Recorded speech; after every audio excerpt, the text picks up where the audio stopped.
How you doing? It's day 22993 for me. It's Sunday, so it's time for a sesh, and it's the 17th of November. Tomorrow would have been my firstborn daughter, my firstborn child's 42nd birthday, 41st birthday. She would have been 41. And so, as you can tell by the title and this little introduction, that's what we're going to talk about today. We're going to talk about remembering my daughter Valerie, and how life goes on sometimes, even when you don't think it can. And I'm going to tell you right up front, this is a difficult conversation for me. I have been thinking about it all week. I have been consulting with my friend Ami about it, and I the best I can do to get through this is to break it down into littler segments. Grateful Dead Ed last week. This is Grateful Dead Jed, his brother. So, pardon me a second. We'll get right into this.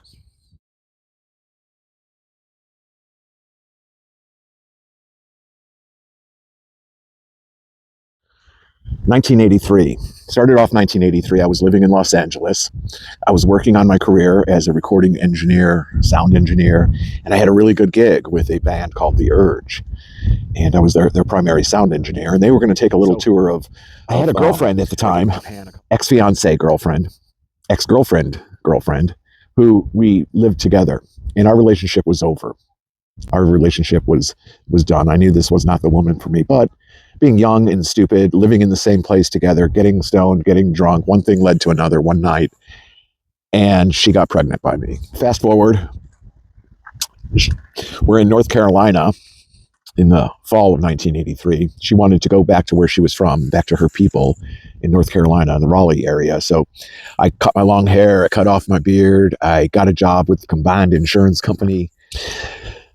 I decided that the career had to be put on hold, and the honorable thing to do, the responsible thing to do, the valiant thing to do is to go with the girl and be there for when she has this baby and be there for this baby. To me, that was the most important thing, more important than my dreams of becoming a rock and roll star or the engineer to rock and roll stars. So I was working really hard. I was doing really well with it. We got ourselves a little, townhouse in a town called Apex, which wasn't too far. It was kind of a suburb, little town. And I would be working all the time. It was a traveling job. So I would leave Sunday night or Monday morning. I'd come back sometime between Thursday and Saturday. And every week after week, it was like this. I remember November 15th, I had a stellar day. I had closed 6 deals. It was just awesome. And we were in the Lumberton, North Carolina area, working that area. And we used to travel in kind of little groups of, this feeling late at that night that something was up. And so I called the townhouse where Leah was, and I called, and it rang and rang. There was no answer. We didn't have an answering machine. That was new technology that we hadn't gotten yet. Hello, and hey man, what's going on? Where is everybody? Where are you? Are you on the way to the hospital? And I was like, the hospital? Yeah, Leah's at the hospital. She went there with Anna's her girlfriend. My parents are there. You better get there, man. And so Lumberton to Raleigh, North Carolina is about 200 miles. And I probably did it just under 2 hours. I flew down these country roads. I flew up the freeway. I flew up, and by some miracle, I didn't get into an accident. But by some misfortune, I missed the birth. Valerie had been born a couple of hours before. And that was on November 18th, 1983.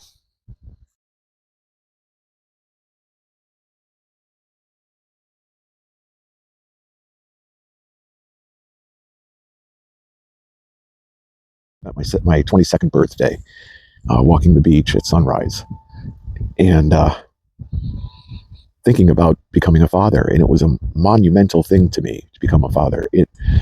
In a way, it was one of those things I'd always wanted in my life. I didn't expect to have it when I was 22 years old, but there I was. So I was going to embrace it and do the best fucking job I could. That was my resolve. That was my birthday wish to myself. When did I start to realize that things were going askew? Well, let me think about that. 1984, after that wonderful time from when Valerie was born until the new year, that 6 weeks there, it was just beautiful. I had such a great year. I made top new salesman for the entire region that year, working for Combined Insurance, and their headquarters are up in Chicago. So the last week of January, they have this big presentation, and they fly or drive, pay for you to come up, and they put you up in a nice place. It's really, wow, you get a little trophy and shit like that. And, my family still lived in Chicago. So I was like, well, cool, I'm going to drive up instead of fly. So I have a car and I can go see my friends and my family. It was the very first week of February. I was heading back to North Carolina, going up through the mountains after Gatlinburg. It got very icy and dangerous. And I'm in I had a Chevy Cavalier at the time.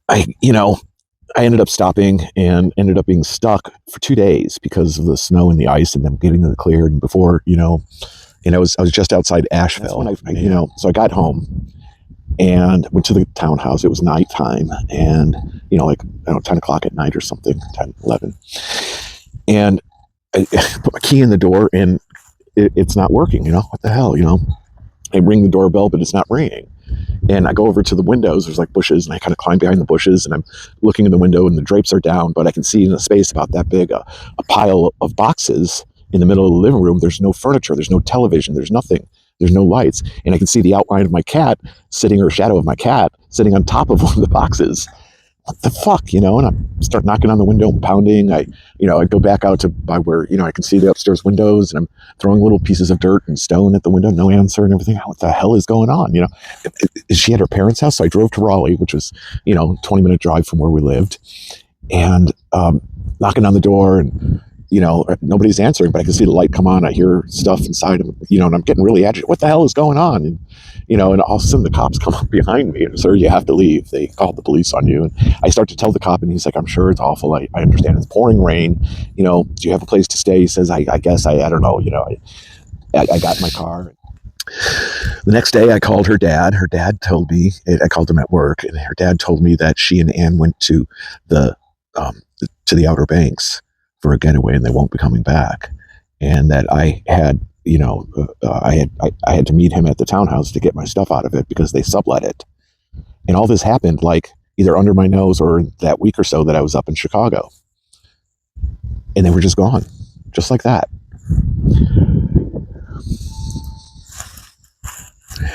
Excuse me a second.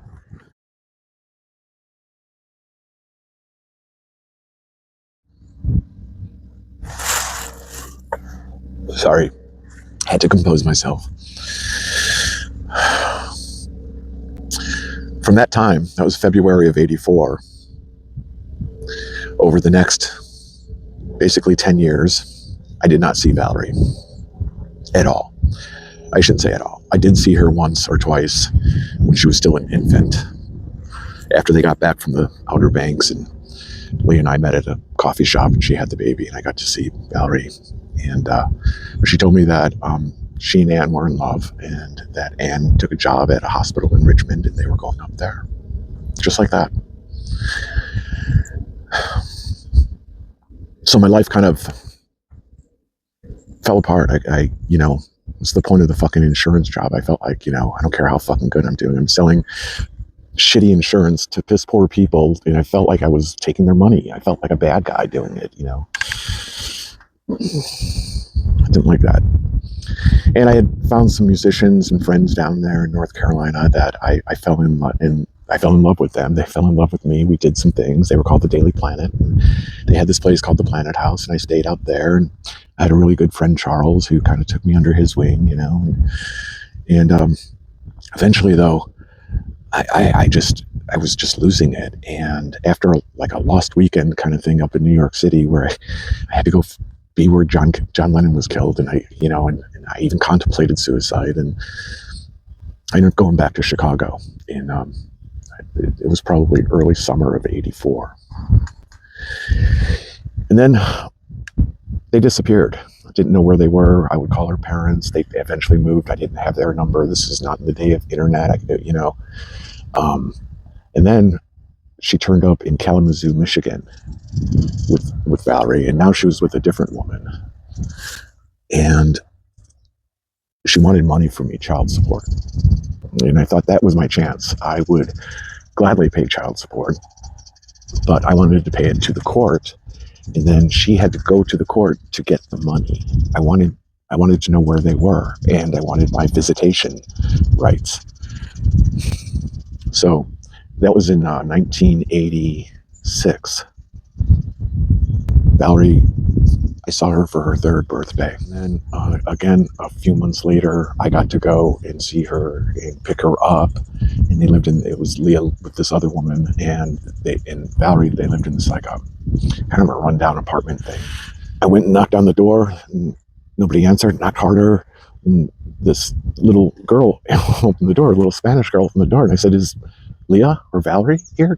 And Mama, and the lady comes out and starts talking to me in Spanish, and she's kind of angry. And I said, I'm sorry, I'm looking for Leah. Manager. And she's pointing down the way, and I go and see the manager, and they took off. I guess they beat it out on the rent and, some kind of big, but she disappeared.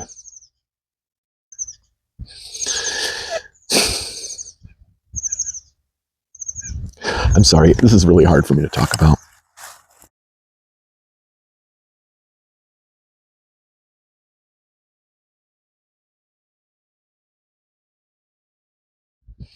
And my wife and I and our son Julian had relocated to Arkansas, Hot Springs Village, Arkansas. And I was working for this land development company. I was doing pretty good. I was the marketing manager. And in the November of 1998, unbeknown to Leah, that I was living in Arkansas with my family, Valerie went and saw my mom, who was living in Arkansas. Valerie flew to Little Rock, and Mom picked her up, and they came to our house, unbeknown to us that Valerie was there. And it was the most joyous, most incredible feeling in the world. She's 15 years old now, and she's beautiful. And she's got this beautiful blue eyes and this wonderful warm smile, and dark hair, and she's got the our Chalmers nose, and she was in love with Julian, her littlest brother. And Cassidy lived with his mom up in Chicago when we lived in Arkansas. So she didn't get to meet him until the next summer of '99. She came down, Cass came down, and we had all the kids for the summer, and she stayed at our house with us, and and it just opened the floodgates. We started communicating all the time. And she and Kelly are not very far. I mean, Kelly was born in '75, Valerie was born in '83. They were relatively close in age. And so they got along like really well, like sisters or something. And the summer of '99 was just a beautiful summer. I had all three of our kids there. Maggie wasn't born yet, but the next year she was. And Valerie was supposed to come out in 2000 for, and then Maggie was born in September, and that kind of brought us back together as a family. And Valerie was going to come again for Christmas in 2000, but we had this awful ice storm in Arkansas, and Cassidy couldn't get in from Chicago because flights were canceled, and Cassidy couldn't get there, Valerie couldn't get there, and so it didn't happen. And it was a scary experience for everybody, but it was like, wow, And then, so we're talking on the phone with Valerie a lot in the early part of '01, and she was talking about how she hated living with her mom and what was going on there, and she really wanted to do something more with her life, and that we have such a nice thing. We have, I was doing really well, and things like that. And I said, why don't you come live with us? We had a room for her. We had we could accommodate her, and she can go to school, she can go to community college, she can go to university. I can make that happen for her, and So there were plans being made, and there was even like a little cockamamie scheme that my mother and Kelly were going to, fly to Raleigh, rent a U-Haul trunk, and just go and get Valerie in the middle of the night one night, just like Leah did to me. But that didn't happen.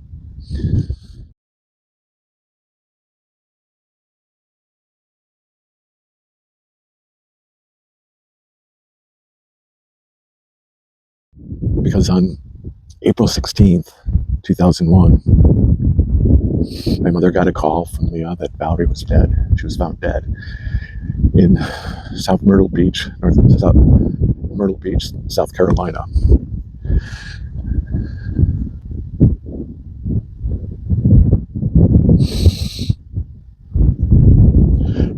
And it was the most shocking thing when she said it to us. I can't even express how awful the moment was. It still terrifies me, and it was 10 times worse than it is right now.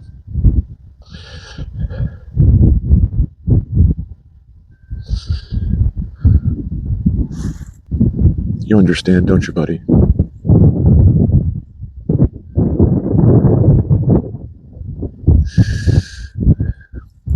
We thought at first, because the police led us to believe that we thought it was, like an accidental drug overdose. She took too many drugs, and that's what happened. But then because they found a needle in her arm, which is really weird because she was very terrified of needles, and she wasn't a druggy kind of person, and that was her problem with her mom. Her mom was a druggie, and she didn't like that. So it was kind of weird. But then the autopsy, they were like, no, that was done post-mortem. She was already dead when somebody put the needle in her arm. And that's suspicious. And that means somebody did something to her and they were trying to cover it up. And so my grief started morphing into this anger, this rage, and then the incompetence of the law enforcement to figure out who it was, because the condo was rented by some people from Florida under false names and paid for with fraudulent funds on a credit card that wasn't somebody's. And I just got mad, and then at the same time, the land development company that I was working for was done. They're developing the land, and so I took the parachute and left that company and started a new company, develop.com. And I had a wife and 3 kids, and I was in terrible grief and raging anger. But I had to persevere. So I reached out to my Jewish roots and went to a synagogue. There's like 2 synagogues in Arkansas. I went to one of them for a little bit and kind of helped a little bit, kind of reminded me of my grandparents, my grandpa Jack. I was very close to my Jewish grandpa. So it kind of helped some. And I got myself involved in some projects, and David and I reconnected, and despite the towers coming down, and despite all that stuff that was going on in the larger world and everything, I still had like this drive, and I was putting all this anger and grief and fear and into art and into this thing that we were doing. And David and I eventually went to San Francisco in early '02, and we sold it, and life went on. But I kept stuffing it for 5 years. And then one day it just broke open. It just hit me. And I don't know what happened. I just had a psychotic break while driving a vehicle on the freeway. I was laying on the freeway. I was taken off by people.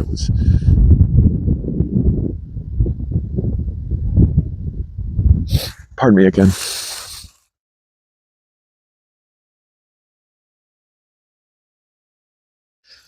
So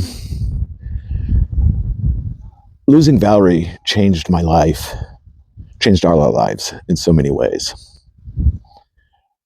After stuffing the grief for 5 years and then going through 5 years of recovery after a psychotic break, it was 10 years beyond the time when she died, around my 50th birthday. But I have this sense of compassion, empathy. I carry with me this sadness in a way. I carry with me this concern for the children that I still have in my life that still trigger a PTSD reaction for me from time to time.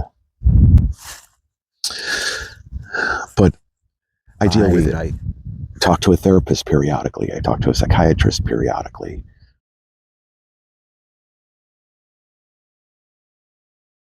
So if I could tell somebody if I can share my story with you, if I can do this, and I know this is a long video, but I'm sharing something I'm being very vulnerable, honest, and I'm trying to express my feelings to you because I suspect there are people out there that are going through the same kinds of losses.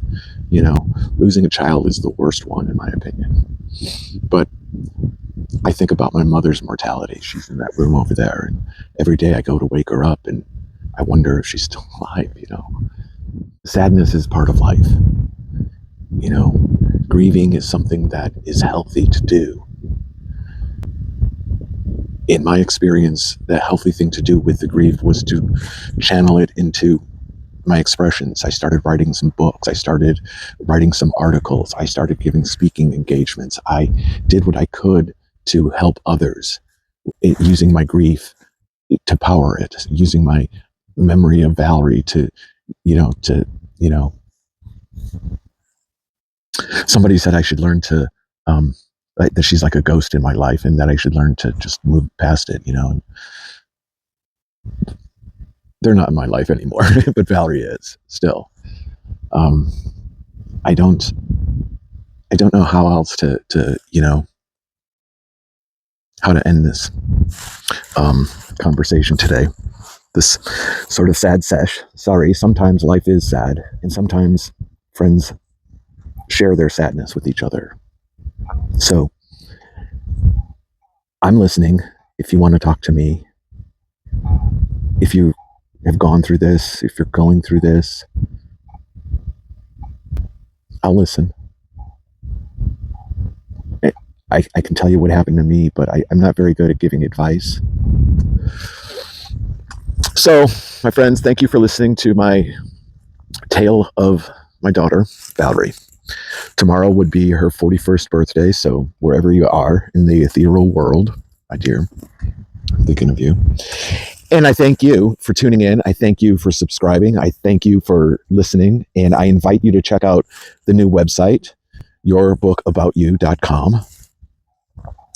And so me and Grateful Dead Jed back here wish you guys a really good week ahead. All right? Take care of yourselves. Take care of each other. Be safe. Wherever you are, whatever you're doing, be safe.